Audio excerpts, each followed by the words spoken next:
Hi, నమస్తే. Leela Prasanna Kumari, Sri Giza pyramid spiritual society, Haripalem.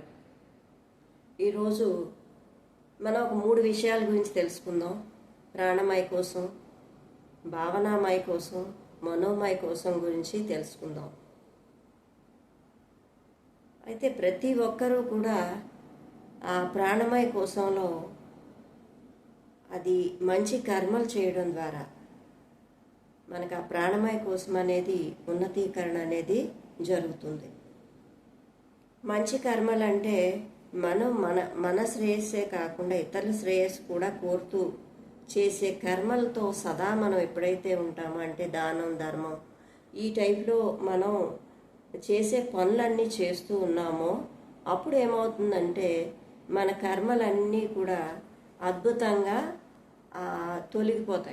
తొలగిపోవడమే కాకుండా ఒక పెద్ద అడవికి ఒక చిన్న అగ్గిపుల్లతో, జ్ఞానాగ్నితో మొత్తం అడవంతా కాలినట్లుగానే మనం చేసే కర్మలు మంచి కర్మలు అయినట్లయితే ఆ పాత కర్మలన్నీ ఎటువంటి నెగిటివిటీతో ఉన్నా సరే అవన్నీ కర్మలు కూడా తొలగిపోతాయి. అలాగే మనకి ఈ కర్మలు చేస్తూ ఉన్నప్పుడు వాటిల్లో ఉండే మన మంచి భావాలతో చేస్తూ ఉన్నప్పుడు, అంటే పుణ్యకర్మలు సదా చేస్తూ ఉండడం ద్వారా మన బాడీలో ఉండే ప్రాణమయ కోసం ఏమవుతుందంటే ఉన్నతీకరణ జరుగుతుంది. అది జరుగుతూ మన దగ్గరకు వచ్చే బ్యాక్టీరియాని కూడా అది సమూలంగా నాశనం చేస్తూ ఆ ప్రాణమయ కోసం ఎంతో అభివృద్ధి దిశలో వెళ్తూ ఉంటారన్నమాట. అంటే ఆరోగ్యంగా, ఆనందంగా ఉంటుంది. మనం చేసే కర్మలను బట్టి ఆ ప్రాణమయ కోసం అద్భుతంగా ఏవి వచ్చినా, ఏ అనారోగ్యాలు, బ్యాక్టీరియా వచ్చినా వాటిని సరిచేస్తూ మనకి ఆరోగ్యాన్ని చేకూరుస్తూ ఉంటుందన్నమాట ప్రాణమయ కోసం. అంటే మనం చేసే కర్మలను బట్టే ఆ ప్రాణమయ కోసం కూడా ఉన్నతీకరణ జరుగుతూ ఉంటుంది. అది అద్భుతంగా ఉంటే మనం ఆరోగ్యంగా ఉండడం అనేది జరుగుతుంది. కాబట్టి మనం చేసే ప్రతి కర్మ కూడా ఇతరులకి మంచి కలగాలి, మనకి మంచి శ్రేయస్కరం జరిగే కర్మలు చేస్తూ ఉండాలి సదా. అలా చేస్తూ ఉన్నప్పుడు ఆరోగ్యంగా, ఆనందంగా ఉండడం అనేది జరుగుతుంది. అలాగే రెండవదైన భావనామయ కోసం.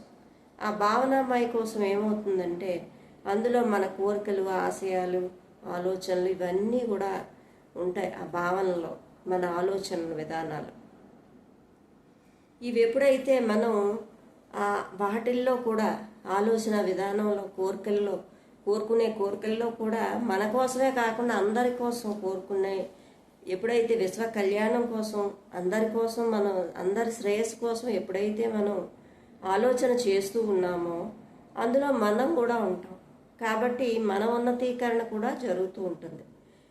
అలా చేస్తున్నప్పుడు, అలా ఎప్పుడైతే మన భావనలు ప్యూరిఫైగా ఎప్పుడైతే ఉన్నాయో అప్పుడు మనకి ఈర్ష్య, ద్వేషాలు, అలాగే మనకి ఎవరిపైన కోపాలు, తాపాలు ఇవన్నీ కూడా అవి కూడా మారిపోతూ వాటి తాలూకు ఎఫెక్ట్ మన మీద పడకుండా చక్కగా మనకు పాజిటివ్ వైబ్రేషన్స్తో మనం ఉండడం అనేది, చైతన్యంతో ఉండడం అనేది జరుగుతూ ఉంటుంది.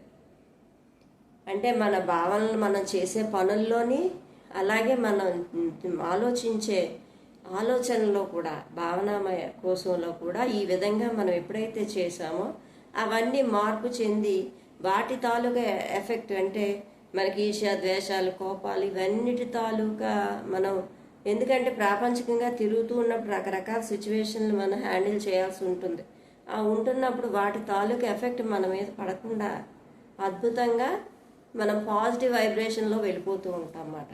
ఎందుకంటే సదా సత్య కర్మలతో ఉంటాము, సత్య భావాలతో ఉంటాము. ఆ భావాల్లో ప్యూరిఫై ఉంటూ లోక కళ్యాణమై మనం ఎప్పుడైతే ఆ భావాలతో ఉన్నామో అవి కూడా మన మీద ఏమీ పనిచేయకుండా పాజిటివ్గా వెళ్తూ ఉంటాం అన్నమాట. అలాగే మూడవదైన మనోమయ కోసం.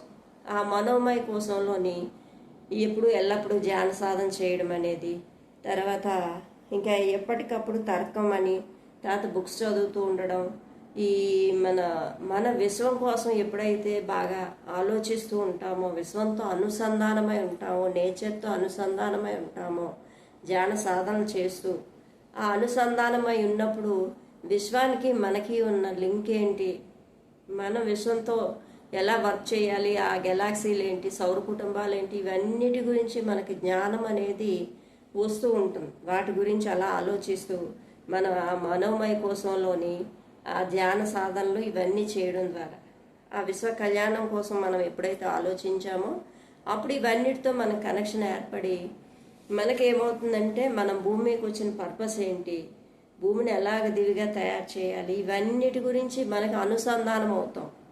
ఆ లోకానికి ఈ లోకానికి మనం వారసులుగా ఉంటూ మన వారసత్వంగా మనం ఎంతోమంది ఆధ్యాత్మిక పుత్రులను తయారు చేసుకుంటూ వాళ్ళ ద్వారా మన భూమిని దివిగా తయారు చేసే వర్క్లో ఉంటూ ఉంటాం. కాబట్టి అద్భుతంగా మనం జీవితాన్ని జీవించగలుగుతాం. అదే లోక కళ్యాణార్థమై మనం చేస్తూ ఉంటాం కాబట్టి మన కళ్యాణం కూడా జరుగుతూ ఉంటుంది. మన జీవితాలు అద్భుతంగా జీవించడం, అలాగే వాళ్ళతో ఆ మాస్టర్స్తో మనకి అనుసంధానం అయితే ఇంకా అద్భుతంగా మన జీవితాలను పండించుకోవచ్చు. ఆ రెండిటికి వారసత్వంగా మనం మిగులుతాం అన్నమాట. అటు పై లోకాలకి ఇటు ఈ లోకాల మధ్యలో ఉండే లింక్ ఏంటి, మనం భూమి మీదకి వచ్చిన పర్పస్ ఏంటి, ఈ విధమైన ఆలోచనలు మనం మళ్ళీ ధ్యాన వారసత్వాల్ని అంటే పుత్రులను తయారు చేస్తాం. అంటే ధ్యానాన్ని చెప్తూ ఎంతోమంది గైడెన్స్ ఇస్తూ వాళ్ళకి ఇవన్నిటి గురించి బోధిస్తూ ఎప్పుడైతే మనం ఉన్నామో మన జన్మలను ధన్యత చేసుకోగలుగుతాం. ఈ విధంగా మనం ఎప్పటికప్పుడు మన ధ్యానం అనే మార్గదర్శకత్వంలో వెళ్తూ ఉంటే అన్నీ కూడా మనకి హ్యాపీ అయిన జీవితం ఇక్కడ హ్యాపీగా ఉంటుంది, పైలోకంలో కూడా హ్యాపీగా మన జీవితాన్ని సార్థకత చేసుకోవడం జరుగుతుంది ఫ్రెండ్స్. కాబట్టి ధ్యానాన్ని ఎప్పుడూ కూడా యాడ్ చేయండి మీ లోపల. ప్రతిరోజు ధ్యాన సాధన చేయండి, చేస్తూ మీ జన్మల్ని సార్థకత చేసుకోండి. అలాగే మరిన్ని వీడియోలతో మీ ముందుంటాం. లైక్ చేయండి, షేర్ చేయండి, సబ్స్క్రైబ్ చేయండి. Thank you.